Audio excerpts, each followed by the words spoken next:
Great.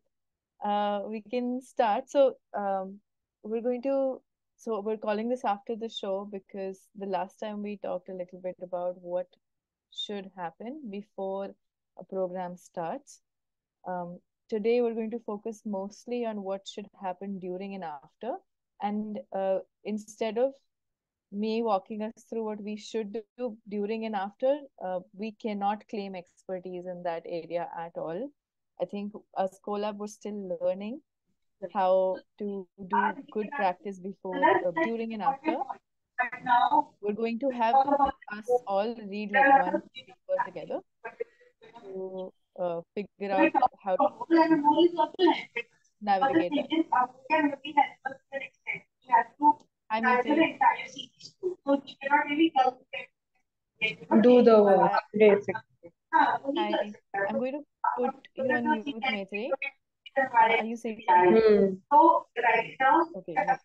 All right, I'm going to mute her. Yeah, we can get started. So we'll do a quick recap of what we did last time. I know it's been 3 weeks since we met. Um, and thank you for accommodating like a week-long hiatus from this. But what we did last time was we went through some of the elements of evidence that we look at before a program begins. So needs assessment, research, both primary and secondary. Thank you. Thank you. Yes, Tyasha. And a monitoring and evaluation framework, not so much, but this was something that we did not want to go into in detail also during the session.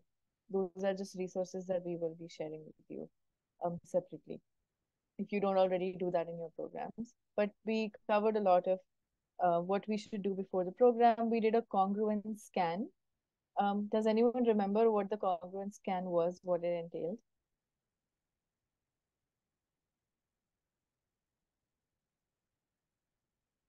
Think triangles. What does congruence mean? It was a table we filled out. Folks, you can unmute as well. You don't need to raise your Yeah. hand. Yeah, absolutely, Tyasha. Thanks for getting us started off. Anything to add?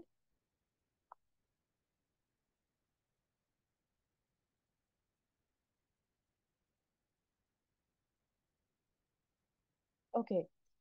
So yeah, it was basically a recollection of what do you believe about evidence? What are you actually taking back to your work? What is the evidence to support that?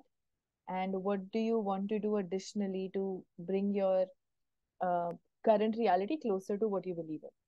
So that's something we did. We will also do a congruence scan at the end of today's chat. And then we also read this paper. It was called Keeping It Complex, Resisting Simplistic Framings of Education, Discourse, and Practice. And from what I remember, everyone really enjoyed reading this paper. So this time around, we're making sure that we're spending more time just talking about the paper that we're reading today instead of me speaking at you. Um, so yes, what we're going to do is before we begin, just to get us back into the zone of evidence, because it's been 3 weeks, we're going to take a small quiz. So this quiz is developed by Goalkeep. It's an organization that helps to develop an orientation to data within organizations, and they have this data culture quiz. It'll take about maximum 7 minutes, I'm going to say, to take this quiz. It has like very short number of questions, and it helps you reflect on how you're doing as an organization, as a program, in terms of working with data. How visible is it to people? How often does it get used? And it's kind of a reality check. This is something that my impact team at Mantra and Collab recently did. We were trying to set goals for ourselves for how much data should we collect, how often should we collect it, what quality of data should we collect, how often should we revisit what data we're collecting and analyze it and inform our decisions. So in that spirit, we took this quiz, and that was like a little bit of a shocker for us. But it also helped us set goals for ourselves for, okay, by year one, we should be at this position as opposed to where we're at now. So this is kind of a reflection exercise. Even if you don't directly work with data and impact and evaluation in your programs or organizations. This is still a pretty doable quiz with minimal information. You should be able to do it. So I'm going to send the link, and I'm going to say let's come back by 4:18. These are multiple choice questions, so we'll come back at 4:18, and you don't have to share the results of this quiz and how your organization or program is faring with everyone, but we'll just do a quick reflection exercise. Okay. Yes, so you can click on this link and start taking the quiz.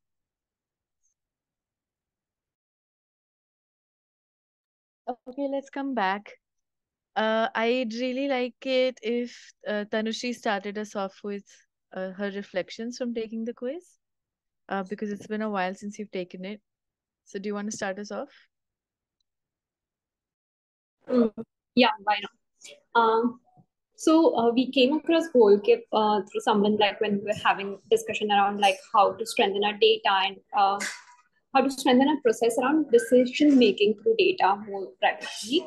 And that's when we realized, in terms of the process of like how data is understood by the team members and not just the person who are responsible with handling and managing it. So that we are a team of 15 people, but if 2 people are working on the data, the rest four, the 13 of them, they are not aware of the processes that goes behind it.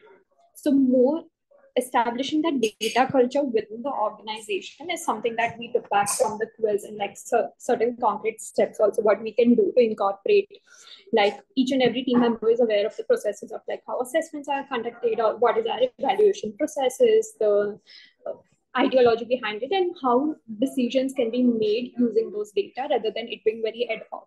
So setting that culture, data-driven culture, is something that we are working towards, and like the quiz helped us understand that in terms of like being the team members aware, the team members being aware of how to use, when to use data, and everything around that. Thanks, Tanushri. Similar experiences with taking the quiz for Mantra as well. Anybody who was a little surprised with their score? I know at the end they give you like a rating or a dashboard that compares your score with other organizations who've also taken this quiz.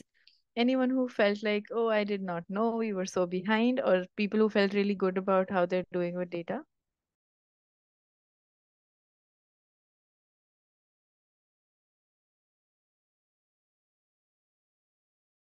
I'm not sure about behind or ahead, but I'm also thinking every organization will have a different way of these processes or what technology. Like I know for a fact that our score is low on technology in itself.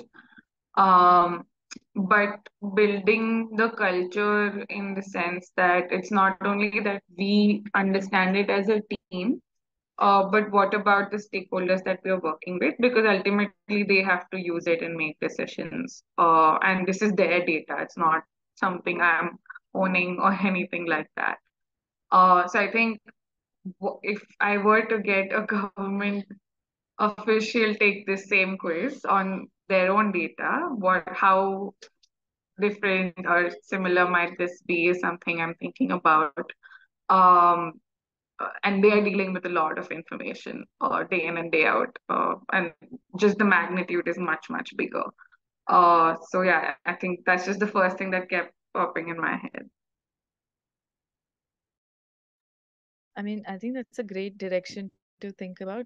I've uh, heard people talk about this during this symposium that Niti Aayog conducted sometime last year, where they were talking about the agency of data and who it should lie with. But apart from that, I feel like most places so I work with organizations as part of Edumentum also to improve their design thinking capacity and data use capacity. And in working with other organizations and my own, I see that we're not there yet to start thinking about data agency. We still don't know how to make decisions based on data on our own programs, and evaluate and continuously effectively monitor our programs. So I in my head right now, it's a first you figure out how you're using data effectively yourself, and then figure out how to make progress visible, how to make progress or not progress, whatever's happening, visible to stakeholders and give them the agency of using that data. But maybe it has to be parallel. So that, thanks for bringing that up. So this was just an insight into what we will be talking about a little bit also, where we won't be talking about how to process data, what kind of data to collect, data collection methods and all, but we'll be talking about like how it plays into the whole evidence narrative. We know evidence cannot be generated without data, and data is not just quantitative. That's the implication that most people get when they hear the word data. Very numerical, but how is data, um, like how are we doing with evidence, is this is kind of a reflection exercise for that as well. So one question I have for everyone is, what do you currently do to incorporate evidence during and after your programs? So that's the theme of what we're talking about today. So feel free to take a minute to reflect also. But if you've already thought about this, please unmute yourself and share. We're not too many people today. So what do you do about it right now? During and after? How do you incorporate evidence into your work?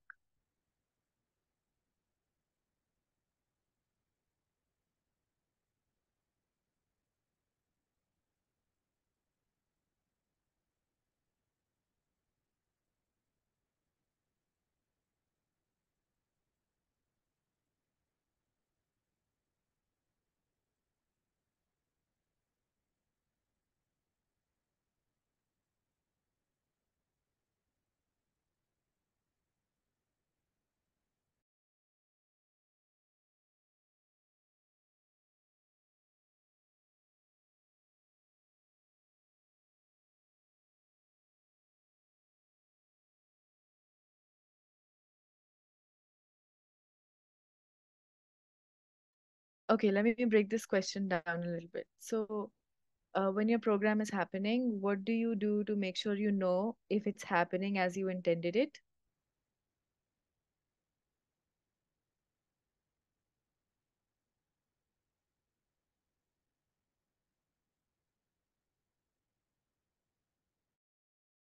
Um, yeah, so I think for me, when I look back to my time as a Teach for India fellow, especially during the first year, something that I observed was like a very systemic issue of not being able to cater to students with learning disabilities. So my basic like evidence collection was based on the diagnosis that the school had conducted, and based on that we had identified students who had different types or levels of learning disabilities. So when my immediate sort of response or like a short term strategy that I thought about was conducting extra classes where I could design differential package for different learning needs. So during the program, it I incorporated that particular evidence into designing different learning structures, in the sense for students with numerical learning disability, it was a different kind of package, and with for students with like linguistics or something else, it was different. And after the program, it was more like conducting an assessment which was at their level rather than randomly choosing an assessment from the internet and then giving it to them. So more like a catered assessment to check if the evidence gathering and the program actually worked out or not. Makes sense. Thank you for sharing that, Kavya. I heard you did a lot of due diligence before the program to make sure your program is targeted to whatever you're hoping to accomplish. During the program, you had more control over, you know, your they were your students, so you could tell them, listen, you have to take this assessment, and they would take this assessment. But if you were doing this program maybe at a larger scale, where you're covering maybe 15 schools, how do you know that the students are getting the intervention that you intended for them through the teachers that you're working with? So I guess my question to the larger group is, how do you usually um, do how do you usually figure out if what you're intending to have happened at the ground is actually happening? And you also mentioned a lot about how you did your post. So I think that covers the after the program thing. You're basically evaluating the effectiveness of your intervention.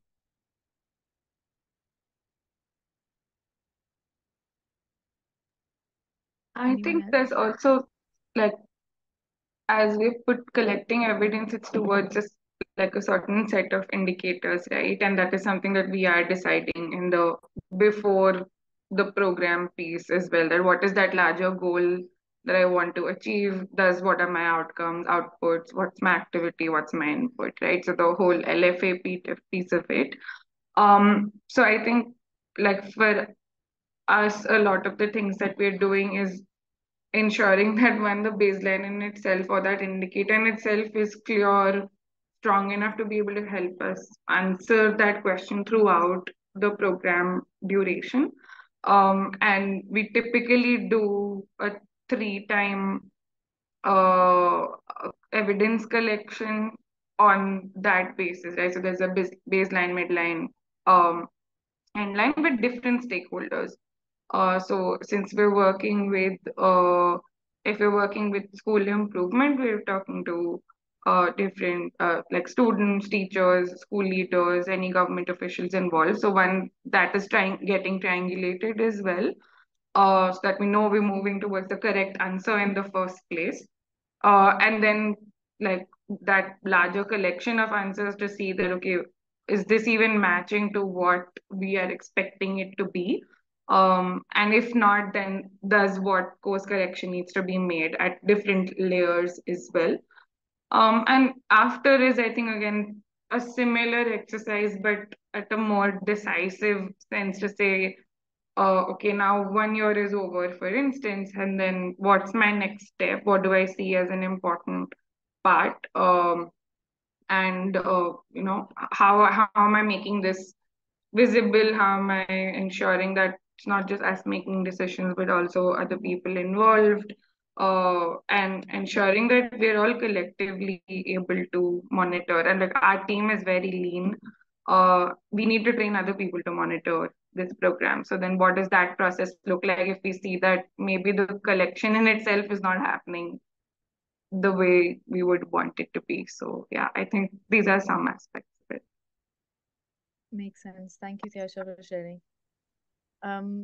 So mostly in line with what both of you said, right, Kavya and Tyasha, we also in our checklist where we um, try to ensure we're doing evidence collection reporting throughout the journey of a program. During the program, we ask ourselves a question: did we use the monitoring and evaluation framework to consistently collect data?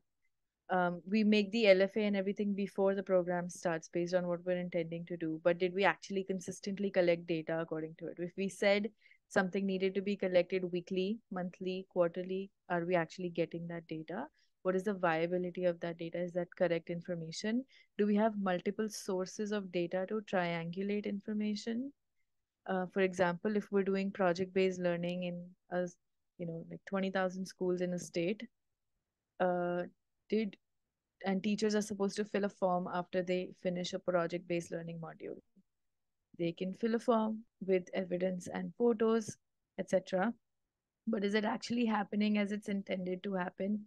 So do we have other data sources like classroom observation forms that are filled by school leaders that we can triangulate and say, teacher said they did, school leader said they were doing, and then do we have maybe spot checks that happen to triangulate that data as well? So do we have multiple data sources, and are we collecting consistently that information? So that's one. Second is, when do we consistently iterate our program using our monitoring and evaluation data? So if something's not working, if you were intending for a behavior change through your program, is that behavior change actually happening or not? If not, what are those additional steps you'd need to take, or what are some program design changes you'd need to make um, during the program, not even waiting for the program to finish? After the program, did you conduct an impact evaluation? It could be yourselves doing it. So did you do a baseline and endline study about student learning outcomes, or did you onboard a third party evaluator to do that impact evaluation for you that lends more credibility to your study? Excuse me, before, because if you hire an impact evaluator, they will most likely not show you the tools that they're going to assess students with, but they're going to know what you are intervening in, so they'll make it relevant to your intervention, but not show you the tools. So then you don't have any scope, even if you're not ill intentioned. Most people are not ill intentioned like that, but it lends more credibility to your study because there's no bias playing in tool creation. Or maybe you trained your students to perform really well at those specific questions. So those questions are kept confidential. So did you do that? What level did you go to do that impact evaluation? And did you continue with the program only if you found there was enough evidence in the evaluation study to support that it was working? If not, did you change the program considerably the next year, the next quarter, to make sure that it was doing the job that it was meant to do? And for this, the tools that people usually use are the tools that we also use at Colab, right? So we would start with something like a MNE framework that we developed before, which becomes part of your LFA, your log framework.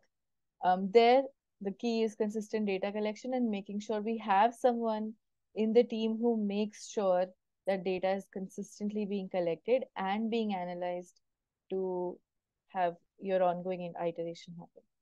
Then after the program is impact evaluation happening, and is the iteration of the program based on the results? So that's basically what we do as well. Now, what we're hoping to do through this community of practice that we want to build is can you hear me, everyone? Yeah, Okay, I'll try to be a little bit louder, Anirudh. Sorry. thank you. Yeah. What we're hoping to do is with MNE, it's like it's a very thought oriented activity where you sit down and you break down, okay, why this indicator? Is there a better indicator? Is there a data collection method that we haven't explored yet that will help us reach scale? For example, um, I'm talking a lot of blue sky right now, but what would it take for us to get real-time data from classrooms? And not just us for now, but when we enable education leadership to actually use that data, what will it take for education leadership to get real-time data from their classrooms that they're responsible for? But like towards that, I think technology has a huge role to play, and we're trying to get on board a few mentors for helping us with that at Colab that can help us think beyond what we currently do with data collection, which is Google Forms and interviews and surveys and FGDs. But what beyond that? What is a good way to collect data beyond that? And data not because we want data, but because we really want to see if the program's working or not working. Is it happening as it was intended? For impact evaluation, we are working with organizations to help us understand how to do that better, statisticians to help us understand how to sample better for our impact studies. We're also working with third-party evaluators for some of our programs because we're like, okay, we sure we did a baseline and endline, but is there someone who can show us the mirror a little bit better and tell us if we achieve the objectives of our program? So I think that's an ongoing process, and people are slowly inching towards impact evaluation and MNE, better MNE, because fundraising, to get funds now, it's just harder to get funds for your programs if you don't have data and credible data at that. So I think people are inching towards that. So uh, I'm not going to start speaking like more about both of these because I think these are somewhere a part of our interventions anyway. I would say let's just start reading the paper that we've picked out today. Okay. So the paper we're reading today is called From Evidence Informed to Evidence Based. they are basically trying to develop this evidence framework for education. And they list out the different phases in which you can claim your intervention to be evidence informed. It's a long paper, so we're not going, and I don't think it's a good idea to read this paper in bits and then discuss large group. I think we should all just read the whole paper. So here's a link.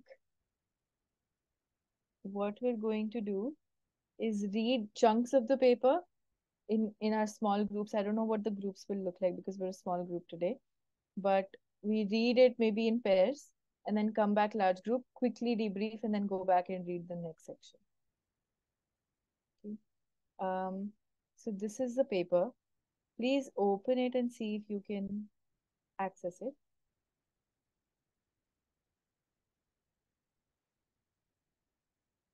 Yes, thank you, Daya. And in the meantime, Akhil, can you help us make like 2 to 3 maximum groups? Yeah, I'll do that. And yes.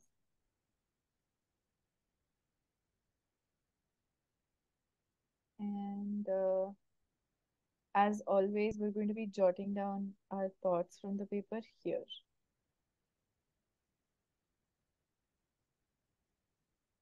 On this sheet.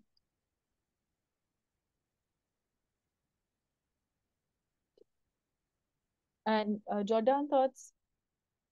I think, can we just be like one group instead of going into groups with like one more person? It'll also, yeah, I think that's a better idea. So the first section that we're first reading before we come back is up until page number 5. Okay. As you're reading, if you find something that you'd like to bring back to the group, because everyone will speak, make sure to take a note there on the Excel sheet.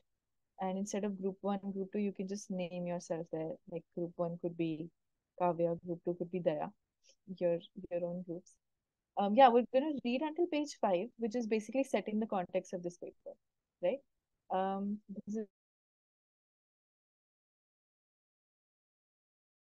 So I'm assuming we're all getting stuck on page 5, which is a lot of information, and you're trying to make a difference between phase 1, phase 2, phase 3. What are the translation barriers? We will go into detail about all of them in the rest of the paper. So if you're done until then, you have a basic understanding, we can move forward. Okay, thanks, Daya. All right, are we ready to be back? Okay.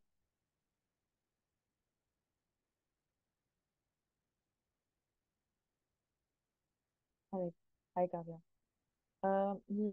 Let's come back in 10 seconds, everyone, and then quickly debrief this so we can go on to the next section, which is where we'll be talking about everything before phase 3. So until page 12.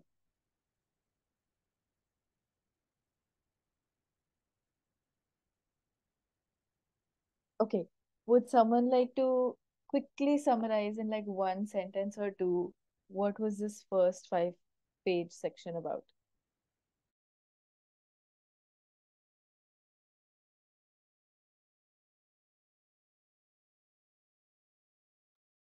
I can just briefly go. So I think there was a focus on the methodology of questions to methods approach in research over looking at conventional,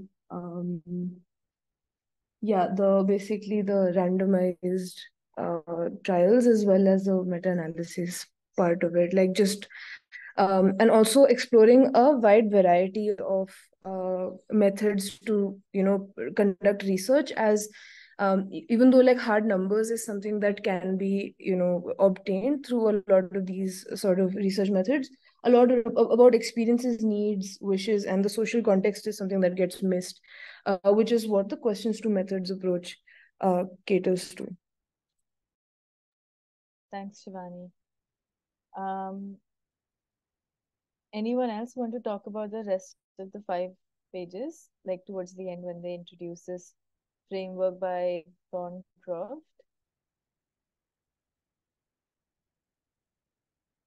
The model with the 4 phases. I think I can just briefly explain about it. So there's like starting with basic science, just creating hypotheses, and then moving on to the stage of defining those interventions. So in that particular stage, you can come up with one particular intervention and then define and then sort of explain what the concepts are. Also, you can sort of come up with alternative methods or interventions at that particular stage.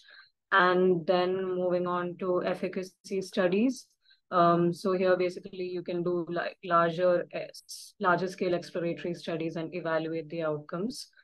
Um, and then translational barrier would be the sort of comparing between what the outcomes were and then what the outcomes would be if it was like a real life situation. So I've been able to read only till there. I couldn't complete the No rest of it. worries. No worries. Thanks, Kavya. That's helpful. We will go deep into it also. So I think let's take the next 15 minutes to read up until page 12. Page 12 before phase 3 starts. So we're going to be reading about basic research. The first translation barrier is which when you conduct a very, very small like dipstick or a test and you realize that it might not actually apply to a wider audience. Then we will talk about or read about phase 1, defining the intervention, starting the implementation, and doing an efficacy study. And up until translation barrier 2. So yeah, we'll come back at 5:12, 5:13. Let's try to like read a little bit faster if possible. But yeah, let's now come back by 5:13. Yeah, happy.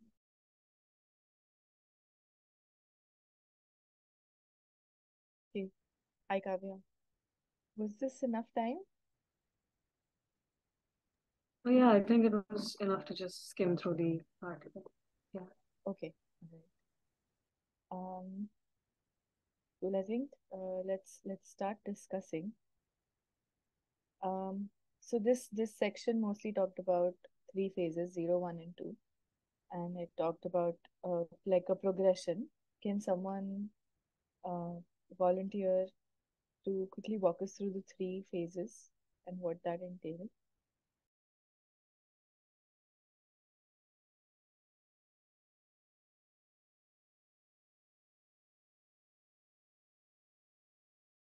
Okay. Daya, can I tag you? Yeah, okay, but I haven't finished it. I'll just tell how much I've read. So do you want me to talk from the literature review or just the phases will be fine? Just the phases will be fine. Okay, so first it's about just formulating the research where the theory is actually tested. So they say that you can scale the curriculum only when iterations are done, enough reflections are done, and when you stop getting reflections or questions from your teacher and the pupil is when you should probably think of scaling up. And then comes the efficacy, where once you know that this intervention can work and can deliver, you, at least in a logical way, like your theory is said, then you get a specialist to deliver the program or the intervention. And there, the researcher would probably be looking at what are the integral elements of this intervention that is helping us get the results. Makes sense there. Thank you. Any thoughts about this general section of the paper? Any analogies you found in your own work that you do? Or anything else you want to share? For me, it was interesting that they say that this is only when you scale up an intervention. Because you see all across India where, you have a lot of intervention that's just going statewide. But I don't know how much of thought that has gone into, one, the design, two, the implementation. Because to get the result, it's not just that you get a great design, but also the elements of it. how you implement equally matters. So for me, I was just wondering. Similar thoughts from me there. Thanks. Anyone else? Yeah. I think the flow of this paper up until this part is really logical and makes so much sense. In the sense, the first one is like basic science. If it exists, you do this. If it doesn't exist, you do this. And then once you have done that, then there's a translational barrier. And then even those have like really clear-cut buckets, which is like if this fails, then you reiterate it. And if it fails again, then you go back to phase zero. But then also there is another barrier, which is like lack of funding. And then it's like, okay, so if your phase zero passes, then you go on to this, you test your outcomes, and then it's more like first in a small group and then to a larger group. So up until this part, like it's so structured and it's easy to understand. And especially like if you have like a flow chart in your head and then you have like yes, no, and all those options, it's a really great way to understand the process and the flow of the structure. Thanks for sharing, Kavya. I think for me, it was just a reflection of what they really nicely put down what we anyway are trying to do, at least at Colab, where the first phase is you make sure you know what works from other people's research.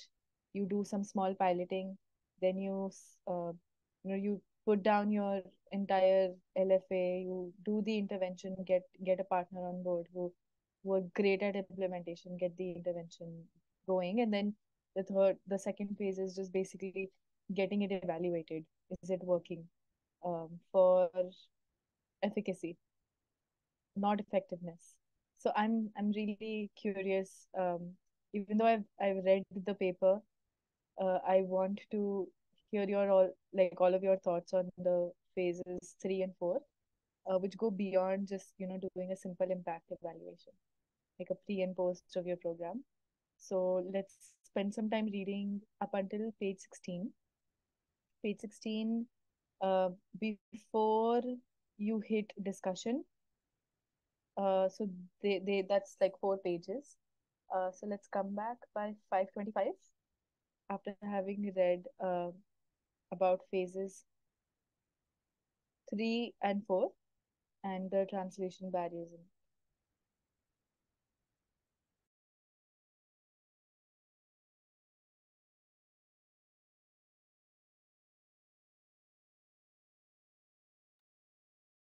All right.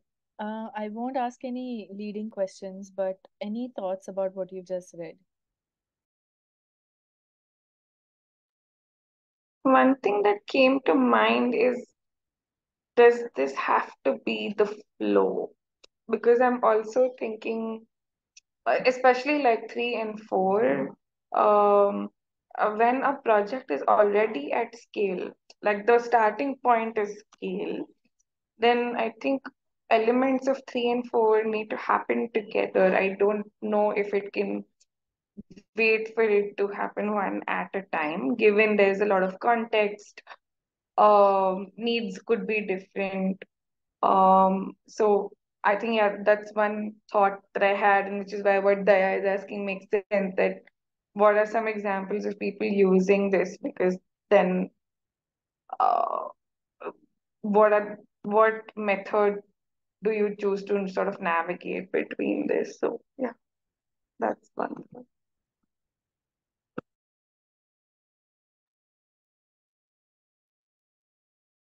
Similar thoughts, different thoughts, anything you would like to um, respond with, or just anything else that you thought of when you were reading this?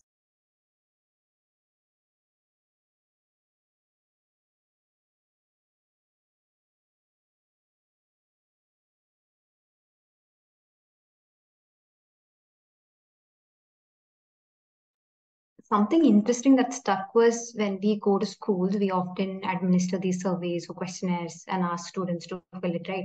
But then they say that, have we considered, how kids are and their developing competencies, or do we just assume that they can do it?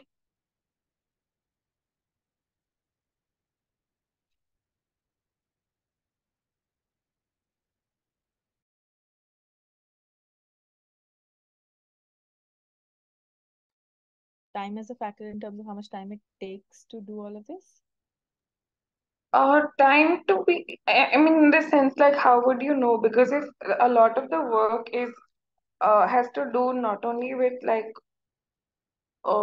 being able to do your intervention, but also figure out the mindset shift, because that is something I cannot expect to happen maybe in two. I mean, so many times it happens that, oh, I've gone through a whole process, but it only strikes me after maybe 2 years, 3 years that, oh, that's exactly what I was trying to do, and now it's making sense.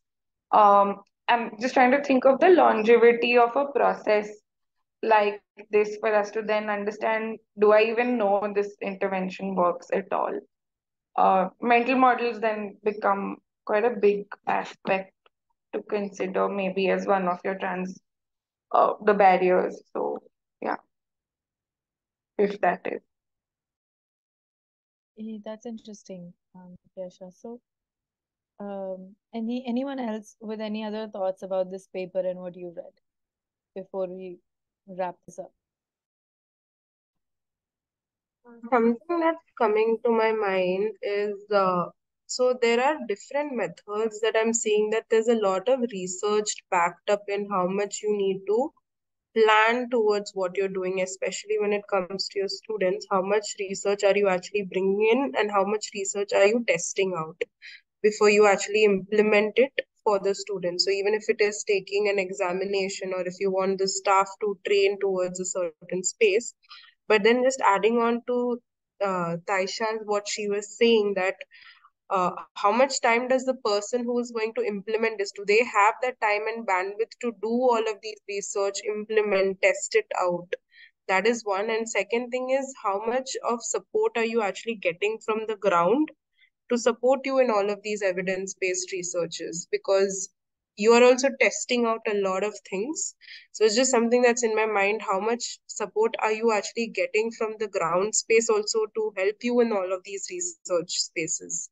And is someone actually going to understand and be on board with this process? Because like currently I work at a space which is very to do with on ground and very to do with training teachers and being with students, and it's from 9 to 5:30.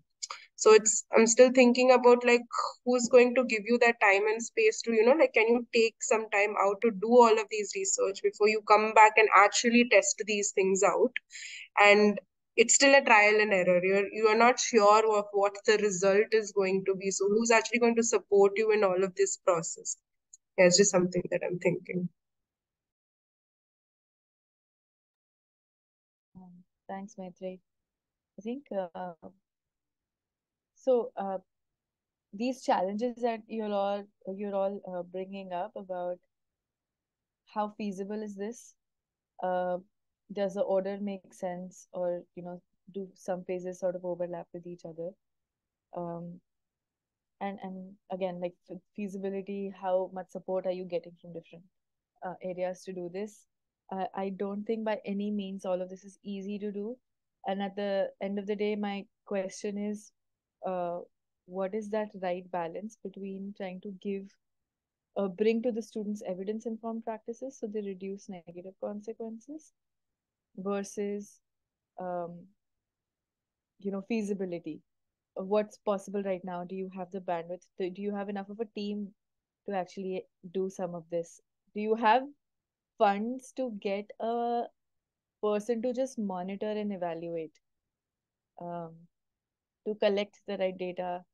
So it's a battle for sure, but at the same time, it like excites me to think more about how we can incorporate this eventually. Not today, maybe not tomorrow or the next year, but maybe in like 5 years from now.